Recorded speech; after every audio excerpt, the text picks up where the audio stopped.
On the 24th of February 1991, coalition forces launched a massive ground assault against Iraqi army units occupying Kuwait.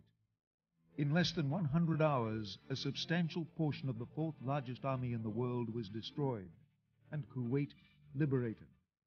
Waged for the most part in trackless desert, the Gulf War was dominated by high-tech weapons in the hands of a well-trained military. This program examines the weapons used during the campaign and the objectives of the war which determined how these weapons were used. It also chronicles the final battles that brought Desert Storm to its victorious conclusion.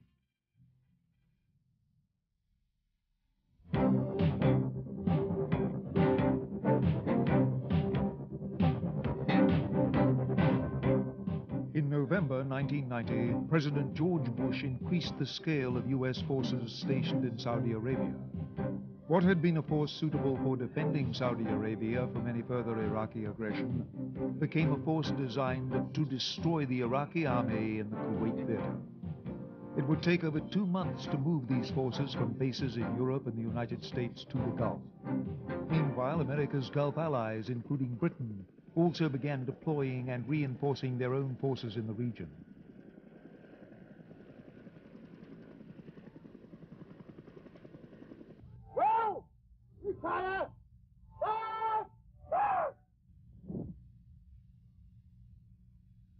The initial ground units sent to the Gulf to deter further Iraqi aggression were centered on two main elements: the Army's 18th Airborne Corps and Marine Corps' Expeditionary Forces.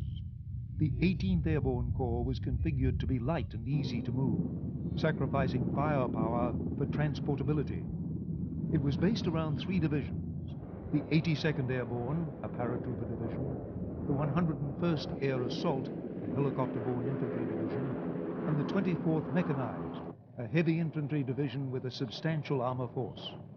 United States Marine Corps divisions were also configured on the basis of strategic mobility. Even with the Allied coalition forces added, these initial American formations were believed to be insufficient to liberate Kuwait. President Bush's November decision led to the deployment of the Army's heavy maneuver forces to Saudi Arabia. The primary U.S. Army formation was the 7th Corps, normally based in Germany. The 7th Corps would bring with it 3 armored divisions, a mechanized infantry division, and substantial corps formations.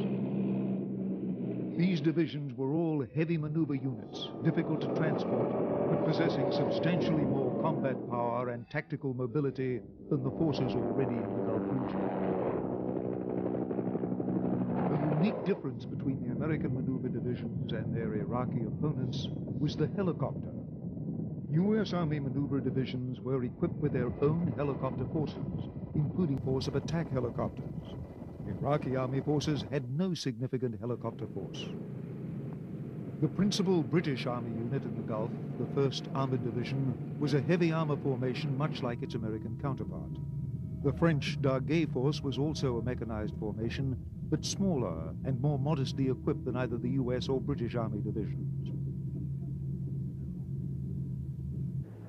The Arab forces of the coalition also contributed substantial armor support.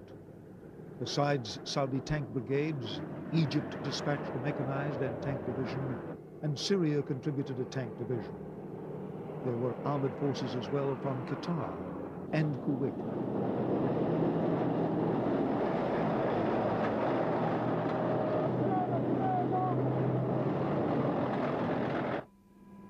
Since World War II, the dominant land weapon in desert warfare has been the tank. This was especially the case in the Gulf War. The majority of Iraqi tanks were the older Chinese Type 59 or the similar Soviet T-55. The best Iraqi tanks, the T-72s, were used by the Republican Guard. U.S. Army tank formations, although outnumbered, were much better equipped than their Iraqi counterparts. In the early 1980s, the U.S. Army had completely revamped its armored force by replacing the M60 series main battle tank with the new M1 Abrams. There is no tank on the battlefield anywhere in the world, certainly not on this battlefield, that even comes close to matching the M1A1 heavy armor. I mean, and that's not a hope, that's just an analysis of capabilities of equipment. The M1A1 Abrams had advantages in nearly every category over its best Iraqi opponent, the T-72. It was more thickly armored. During tank-to-tank engagements, hundreds of Iraqi tanks were destroyed, while the M1A1 proved virtually indestructible. Very few M1A1 tanks were hit, and there were no fatalities as a result. The Abrams 120mm gun, combined with a more advanced fire control system, allowed it to engage and destroy Iraqi tanks at long ranges before the Iraqi tanks were effective. The British counterpart to the M1A1 Abrams was the Challenger tank, which had many of the same advantages over Iraqi tanks as its American cousin. However, not all coalition tanks were state-of-the-art. Most U.S. Marine Corps tank battalions, as well as the Saudi and Egyptian armies, used the older American M60A1 tank of the early 1970s vintage, while the French used the AMX-30B2, a modernized version of a tank first deployed in 1960.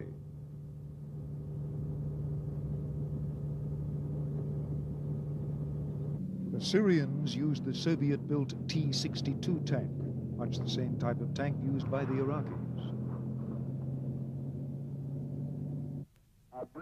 One of the most significant advantages enjoyed by Allied vehicles over their Iraqi counterparts was their use of more sophisticated night vision systems.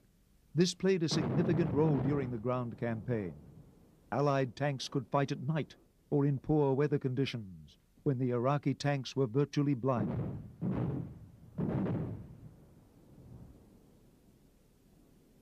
Obviously, we'd rather conduct defensive operations at night, taking advantage of our night vision devices, taking advantage of our ability to move undetected and get in behind enemy lines and disrupt their ability to conduct a defense. So we'd rather use the night to our advantage. Probably the greatest Allied advantage in tanks was not in the tanks themselves, but in the quality of their crews. The Gulf War demonstrated that tank fighting demanded more than simply good equipment. The training and skill of the crews proved critical to the performance of tanks in combat.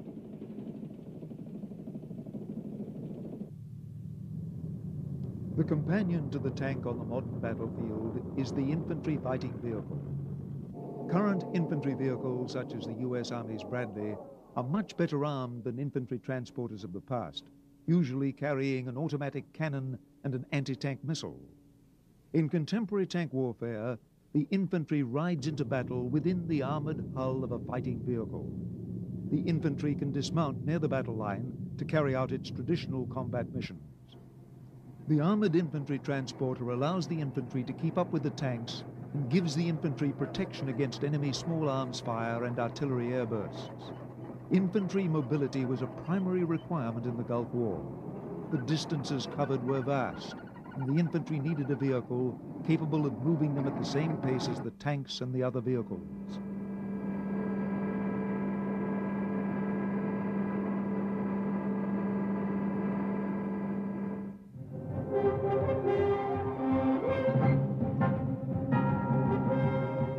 Although tanks set the tempo for modern land warfare, the artillery has been the killing arm on the battlefield since the First World War.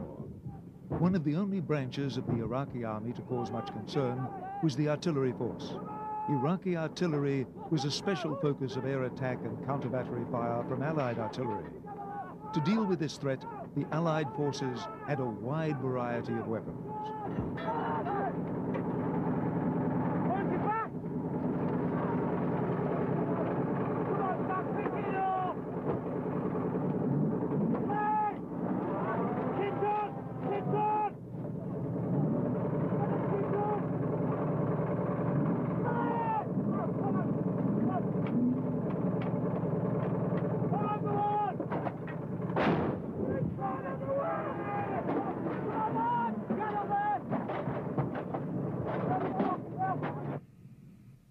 The M109 self-propelled 155mm howitzer was the primary weapon of coalition artillery units.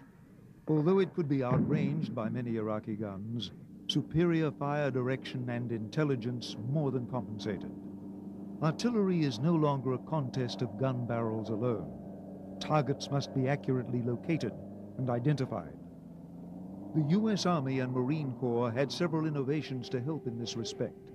RPVs, remotely piloted vehicles, were used by the ground forces and the Navy to help find Iraqi artillery and other targets and to help correct the aim of the guns.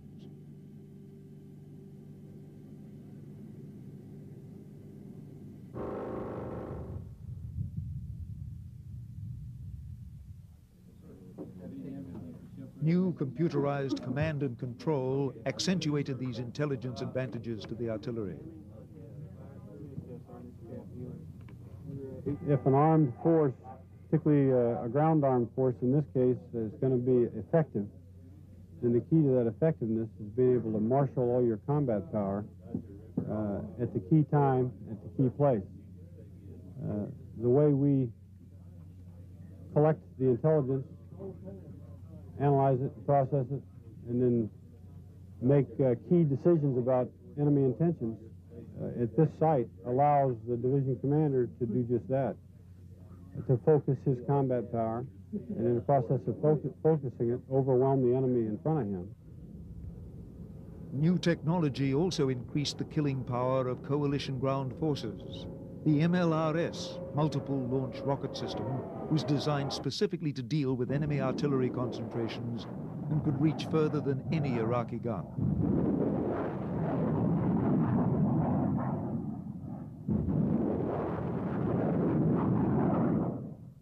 The MLRS is primarily an area fire weapon system. We have 3 crew members in each of the launchers, and on each of the launchers we have 12 rockets. We can expend all 12 of those rockets and all of the submunitions in less than a minute. So we get a huge volume of firepower in a very short period of time.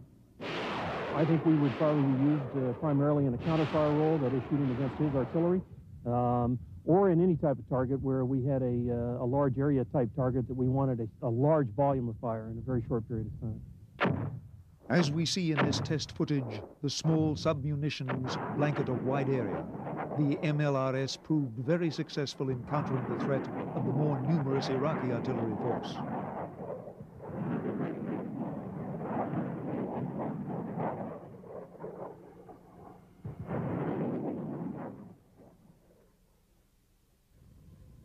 The Iraqi army did have the advantage of time to prepare for the coalition onslaught. The Iraqis could build up tank ditches, fire traps, and other barriers like those we see here. And to limit the mobility of the coalition maneuver divisions, mines could be laid along the frontier and in front of key Iraqi positions. There is no easy remedy for mines.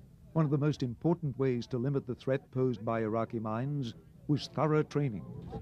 This mine was the Afghan freedom fighters' mine of choice. It's called a TC-6. What the Afghans wanted was something that would take a Soviet tank and like toss it 6 feet in the air, screw everybody up in it. The Italians came out with this mine. Very effective. He's got about 100,000 of these. He's also got the E variant, which you can turn on, turn off like a garage door opener. Okay? It's also got an anti-handling device. This is starting to get in the state of the art. Okay? Real good. More expensive though, a couple $100. He's got a bunch of these. Okay, you roll over one of these, it's bad news. He's got massive quantities of these Italian mines. He likes the Valmara 69. This is a very effective mine. 3.5 million of these, jumps up 20, jumps up about this high with a lanyard, goes off, everything dies within 20 meters. #1 buckshot. Very effective, very good. There is no pause. You know, the old days in Vietnam where you saw all those wild books where the guy stepped on a mine and just stayed there. That don't happen, okay? When you step on one of these, you're dead. In spite of the sophistication of coalition equipment, countermine warfare and other combat engineering techniques were among the few areas in which the U.S. Army was found wanting. Combat engineering has not been, in the offensive role, one of the West's priorities. Large reason for this was in the 1980s, we thought of ourselves as being on the defensive, that we would be defending against a Soviet thrust into Europe. And we didn't think it very important that we would be penetrating minefields. We thought it much more important that we learned how to put down our own minefields very quickly. So this really didn't get the emphasis of other areas.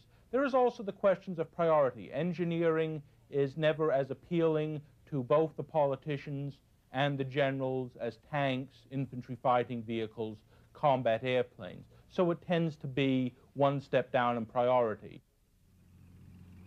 Prior to the launch of the land offensive, U.S. Army combat engineers devised a very effective armored vehicle-launched mine-clearing line charge.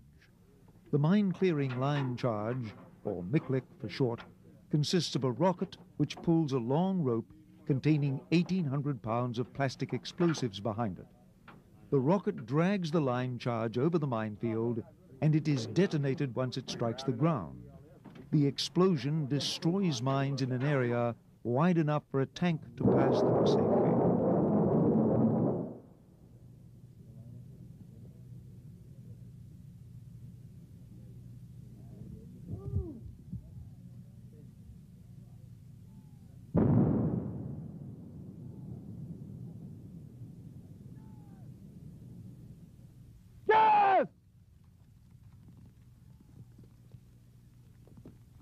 One of the most serious concerns during the Gulf War was that Iraq would use chemical weapons.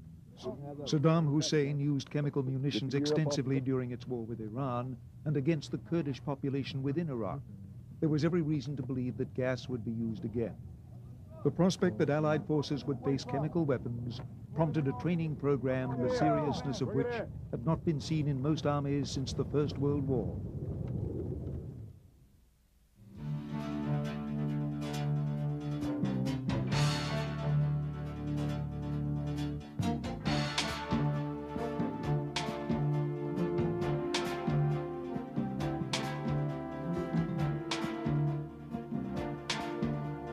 As coalition forces began pounding Iraq on the 17th of January 1991, the Allied ground forces had little to do but train and anxiously wait for their turn.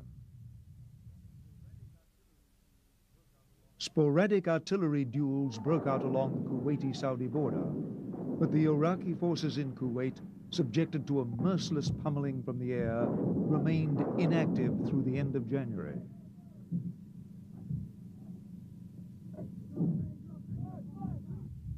Apache attack helicopters were the only Army units to take part in the air campaign.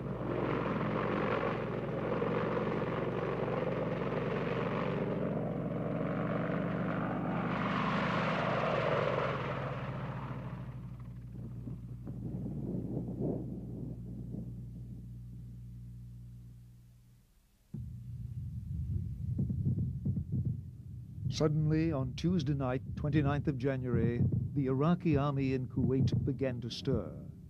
Their objective was a little-known border town in northeast Saudi Arabia, Ras el Khafji. Khafji controlled the main coastal highway leading from Saudi Arabia to Kuwait City. At 11 p.m. on Tuesday night, an attacking Iraqi tank column was spotted by U.S. Marines of the 3rd Regiment, 1st Division, emerging from the vicinity of the Al Wafra oil fields. The Marines called in artillery support and managed to stop the Iraqi attack.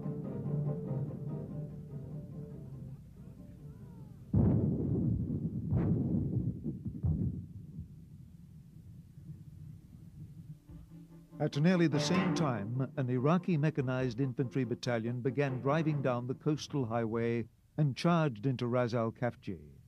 Khafji was not heavily defended, with only a scattering of border forces.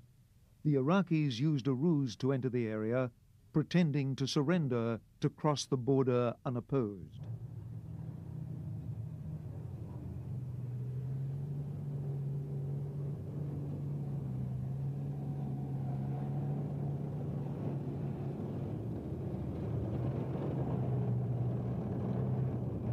The Iraqis occupied the city with little opposition. The Saudi army and allied Qatari tank units began moving up into the area once the attack had been reported. The unopposed Iraqi drive into Khafji infuriated the Saudis, who insisted on retaking the city themselves. A 3rd Iraqi attack was also launched between Khafji and Wafra, but ran head-on into Saudi and Qatari armor. The Qatari AMX-30 tanks, with supporting anti-tank missile vehicles, shot up the Iraqi column and halted it at the border.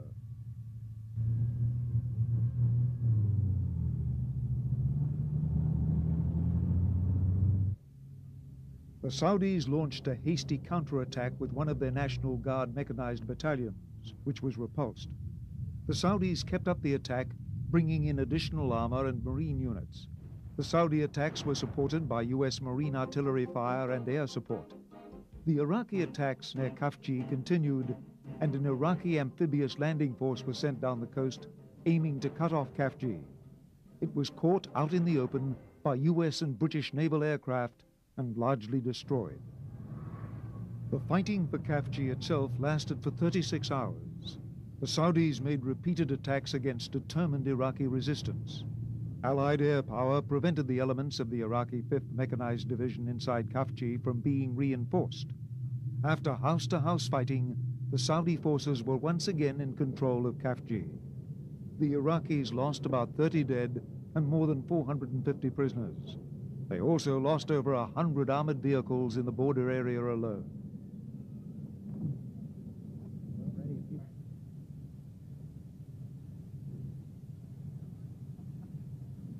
As the Allied forces began interrogating Iraqi prisoners, it soon became clear that Kafji had been intended as much more than a minor border skirmish. Saddam Hussein had planned the attack as a major offensive involving 3 of his best armored and mechanized divisions and about a quarter of his total tank strength in the Kuwait theater. The Allied bombing and artillery fire thoroughly disrupted his plans. Only 1 division managed to begin the attack on Kafji on time. The other 2 divisions began the attack 12 to 24 hours late. By that time, Allied strike aircraft were swarming over Kuwait, attacking anything that moved. Iraqi reinforcements intended for the Kafji battle were destroyed before they had a chance to move south.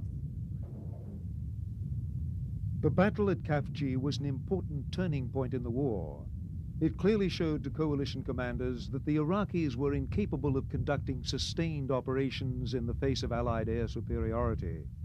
It also clearly revealed that the average Iraqi infantryman, low on water and food and weary of the war, was unlikely to fight tenaciously. I think it was extremely critical, number one, for the confidence and for the morale of the Saudi forces. And in many respects, this was a Saudi victory with our support. The Iraqis, as you well know, are reputed to be the biggest and the best military in the Middle East. But this Saudi success has proven that they may no longer be the best, and many more defeats like this for the Iraqis, and they certainly will no longer be the biggest either. The importance of Kafji was not widely recognized at the time, but the performance of the Iraqi army made the coalition commanders confident that a ground offensive would go much more smoothly than they had originally anticipated.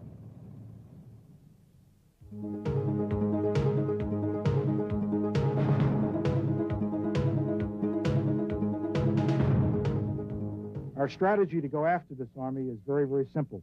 First, we're going to cut it off, and then we're going to kill it. I'm not telegraphing anything. I just want everybody to know that we have a toolbox that's full of lots of tools, and I brought them all to the party. General Schwarzkopf has them all at the party. By the 3rd week of February, the first phase of Operation Desert Storm was complete. The Iraqi army had been cut off from its main source of supplies across the Euphrates River. Bridges had been bombed, and truck traffic had been halted by the air campaign. Iraqi divisions had been starved of food and water. A large number of their tanks, armored vehicles, and artillery had been smashed by air attack. Morale was low, and desertion rates were high. The capture of prisoners at Kafji from a good quality unit, the 5th Mechanized Division, gave senior American officers good insight into their opponents. There is might in sheer numbers. Saddam Hussein says he's going to win this through will and experience.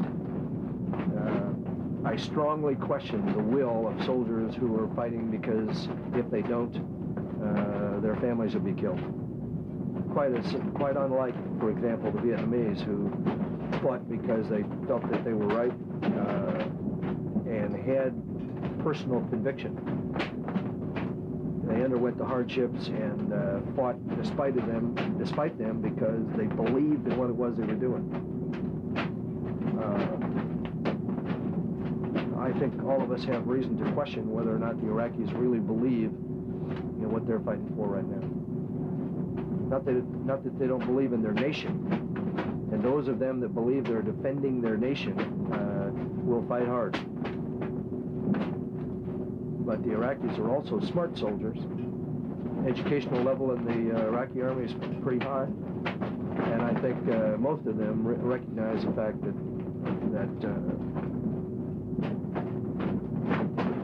they're fighting through a combination of fear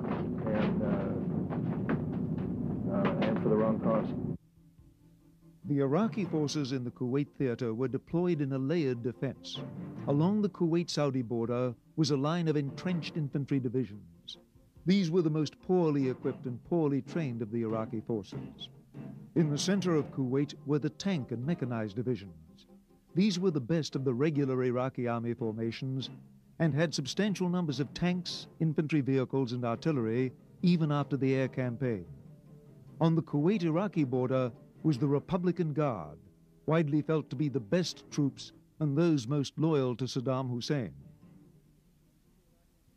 Well, the defense the Iraqis put together was based on a model that they developed during the war with Iran, where you have infantry up in the front in fortification lines, basically cannon fodder to slow down an attacker. You then exploit that by counterattacking with your armored divisions, mechanized divisions in the immediate rear area. And then if you need, you bring in the Republican Guards for the really heavy-duty offensive or defensive counterstrikes. So this was about what we would have expected based on our experience watching the Iraqis during the war with Iran. The final plan for the ground offensive was extremely ambitious.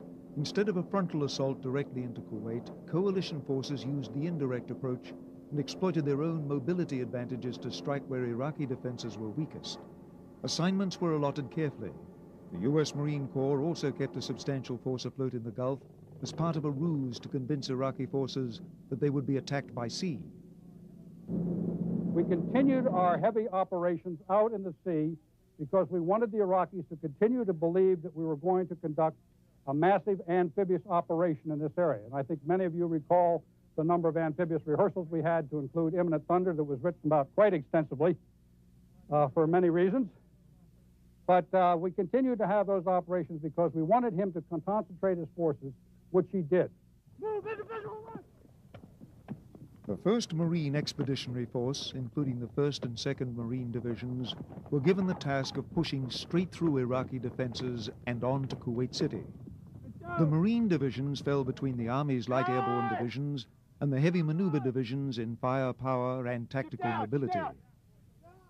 In addition to their infantry battalions, the Marine divisions each have 3 armored battalions: a tank battalion as its shock force, an amphibious assault battalion for mechanized transport of Marine units, and a light armored vehicle battalion for scouting and security. Compared to the Marines' 3 battalions, the Army's heavy maneuver divisions have 10 or 11 battalions, a mixture of M1 Abrams tank battalions and M2 Bradley mechanized infantry battalions. Due to the differences in the Army and Marine divisions, General Schwarzkopf decided to deploy the Marines in the drive for Kuwait City, while the Army's more mobile divisions were assigned to the flanking attack.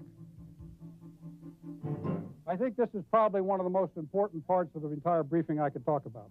As you know, very early on, we took out the Iraqi Air Force. We knew that he had very, very limited reconnaissance means, and therefore when we took out his Air Force, for all intents and purposes, we took out his ability to see what we were doing down here in Saudi Arabia. Once we had taken out his eyes, we did what could best be described as the Hail Mary play in football. I think you recall when the quarterback is desperate for a touchdown at the very end, what he does is he steps up behind the center, and all of a sudden every single one of his receivers goes way out to one flank, and they all run down the field as fast as they possibly can and into the end zone, and he lobs the ball.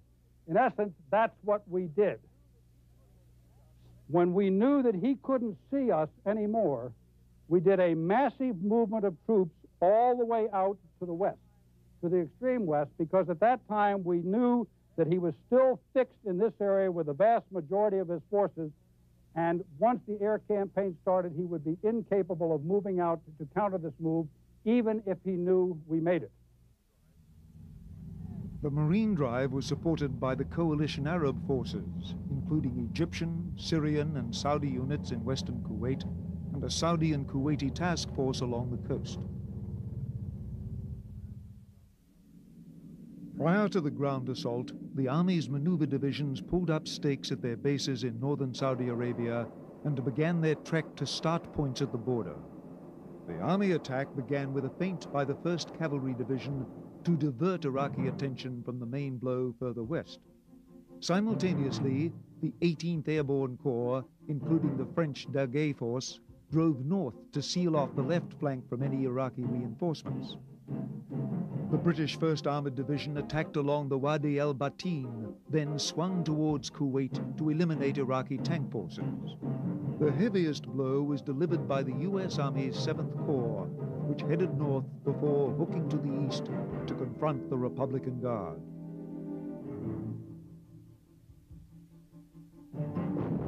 G-Day, Sunday the 24th of February, was preceded by an intense artillery barrage against Iraqi positions.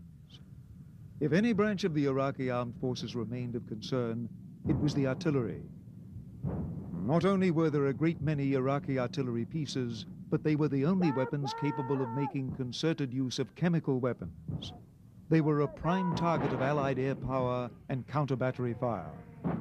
The increased tempo of the artillery bombardments foreshadowed the final land attack.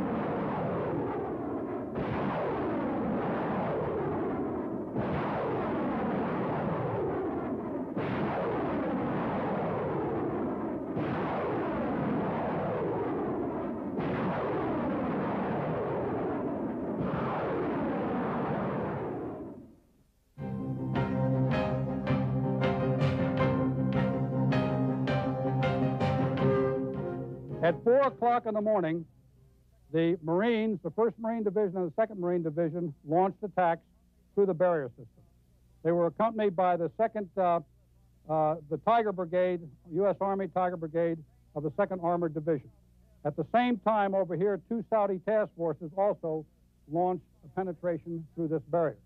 But while they were doing that, at 4 o'clock in the morning over here, the 6th French Armored Division, accompanied by a brigade of the 82nd Airborne, also launched an overland attack to their objective up in this area, Al Salman Airfield. And we were held up a little bit by the weather, but by 8 o'clock in the morning, the 101st Airborne Air Assault launched an air assault deep in the enemy's territory to establish a forward operating base in this location right here. U.S. Marine forces began to penetrate the first layers of Iraqi defensive positions and minefields before the main attack, G-Day, Sunday, 24th of February, infiltrating through the first set of barriers and minefields under the cover of darkness.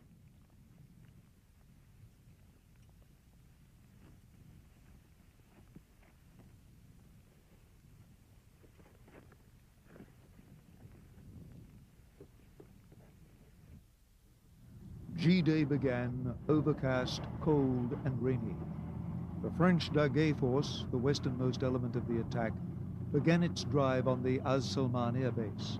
A brief tank battle took place on the approaches to the airbase.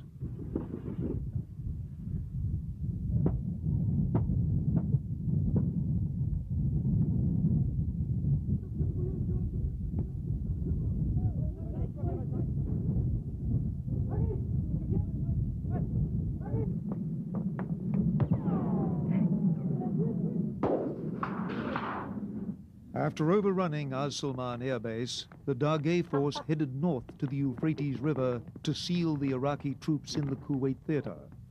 The door would soon be shut, preventing Iraqi reinforcements from arriving and preventing the escape of Iraqi forces westward.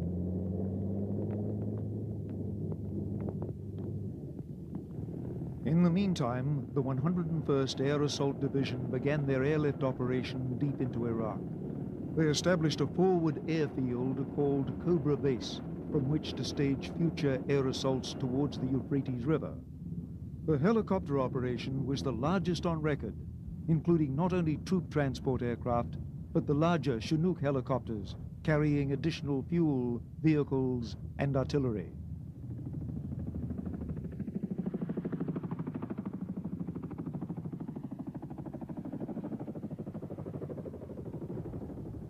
Hours later, the 101st cleared out bunkers in the Cobra Base area and brought other Iraqi forces under artillery fire. One man, this man with come on. Go,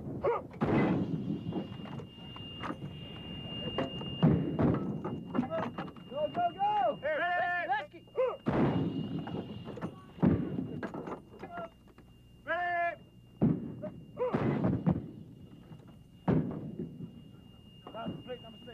I can't conceive of another division in the Army or in the world that could do what this Air Assault Division has done this morning.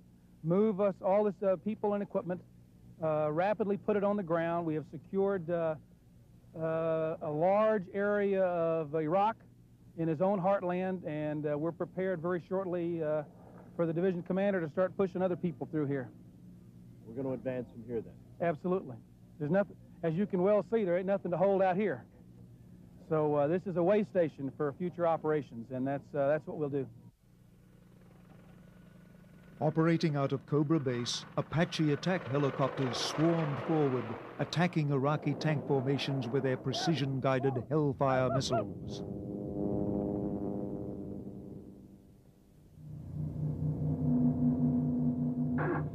Dead smack hit. Roger, good hit. It sounded like a fuck. Oh, we got it! Oh, that blew the hell out of it! The 7th Corps attack came next. Preceded by the armored cavalry regiments, the tank and mechanized divisions began their drive into Iraq. During the first day of fighting, contact with Iraqi units was light, and it was apparent that Iraqi resistance would be much weaker than had been expected. Later that day, the British 1st Armored Division swung back eastward to engage Iraqi armored divisions near the Kuwait border. In the ensuing encounters, over 200 Iraqi tanks and 100 other armored vehicles were destroyed, with very light losses to British forces.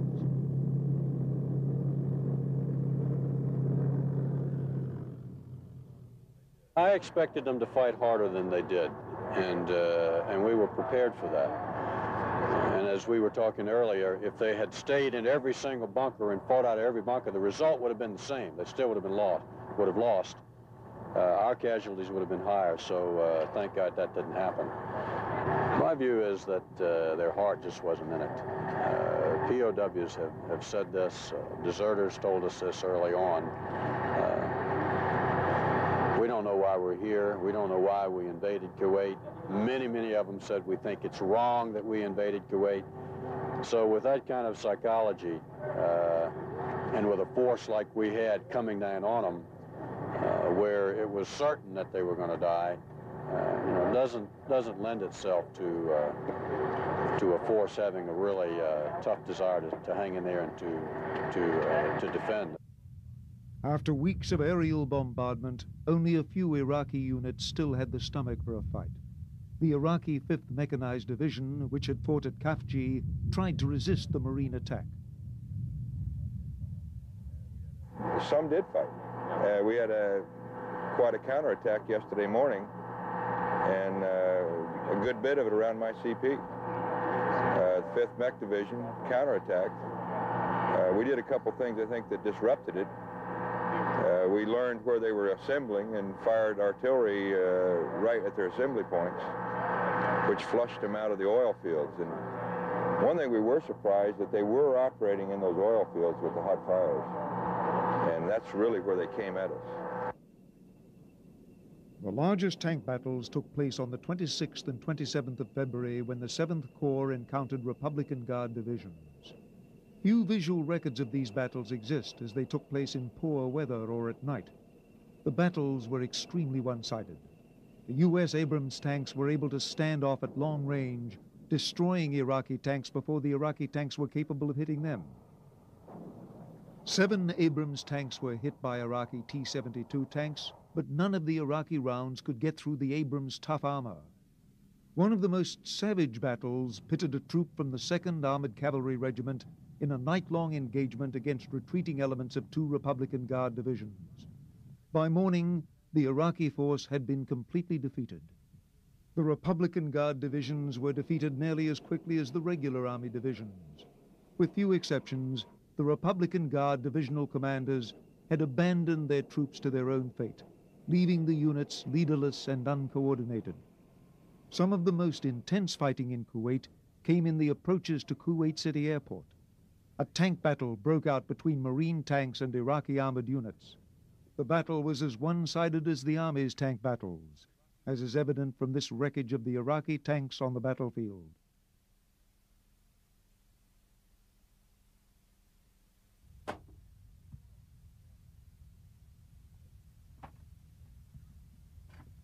Oh, wow. All right. Well, can you take it out? What? About that far in there. This thing's called what hit it was a Sabo round. Went in here and just, when it goes inside, it fragments and just basically blows up the whole inside. It's just burning here. There's nothing but rubble in here. There's no way anybody could live in this. It's torn to pieces. Looks like somebody threw a frag in here. It's still warm.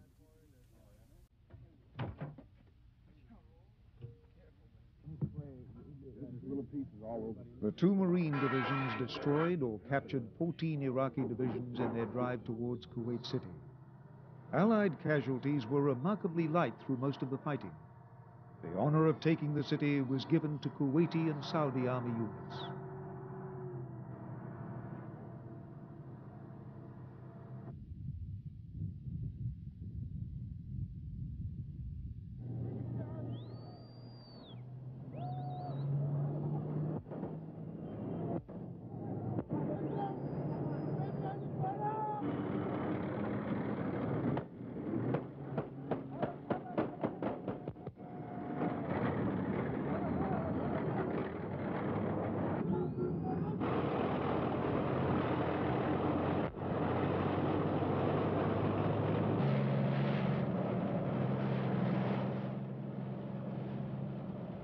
As Kuwait City was being liberated, the Tiger Brigade, an army tank unit providing support to the Marines, pressed ahead to cut off Iraqi forces retreating back towards Iraq. The road from Kuwait City to Basra became a virtual highway of death as Iraqi forces were smashed by tank fire and airstrikes. After 4 days of fighting, President Bush ordered a ceasefire. The strategic objectives of Operation Desert Storm, the liberation of Kuwait, and the reduction of the Iraqi army's strength were complete.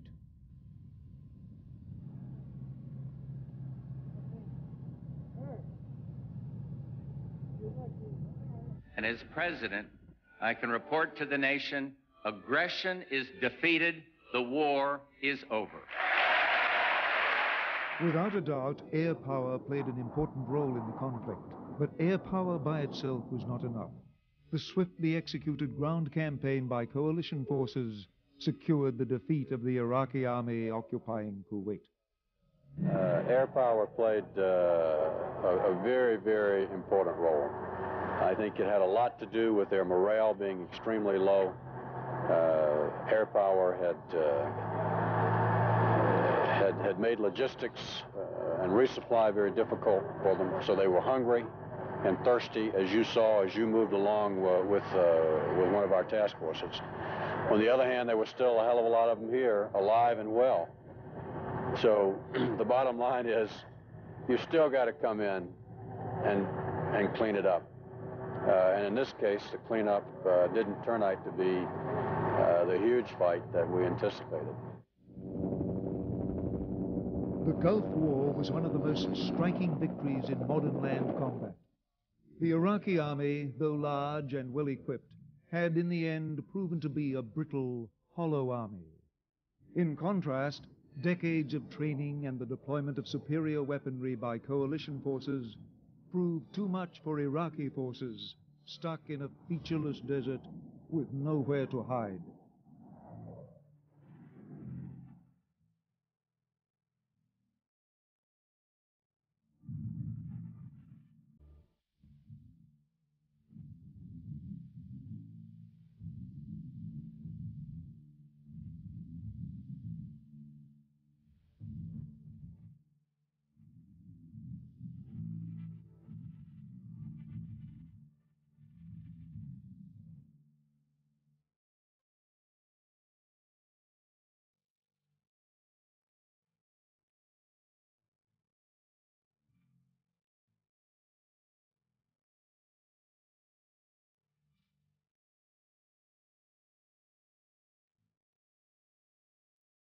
Persian.